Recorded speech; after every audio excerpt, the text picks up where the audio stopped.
Sulle note della banda di Muris di Ragogna si è conclusa la cerimonia per la laurea honoris causa a Mario Collavino. Silvino Didì, in Furlan o in Talian? Al volo. Contento allora, è contento di questa festa. Cosa può significare, insomma, dopo tanto lavoro anche avere questo riconoscimento? È il significato grandissimo del Friuli, della gente del Friuli che mi hanno dato questo, che forse non me lo merito, ma loro lo credo che lo meritano e io sono così grato da loro che mi hanno fatto questo. È partita proprio giovanissimo, facendo il muratore. Muris di Ragogna adesso è questa grande impresa per costruire la Freedom Tower, insomma One World Trade a New York. Che quanta strada si è fatta? Una lunga strada.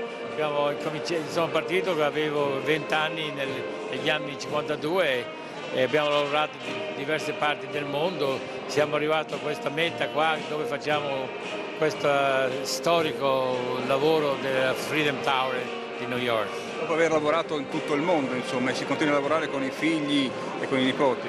Sì, lavoriamo, siamo ancora assieme con i figli e tiriamo avanti altri lavori e guardiamo un po' ancora più avanti di fare dei lavori, ma non sarà mai un lavoro così significante come quello che facciamo adesso. E quello che ha detto a tutti coloro i quali erano qui in Piazzale Colbe a Udine, i giovani, che speranze devono avere?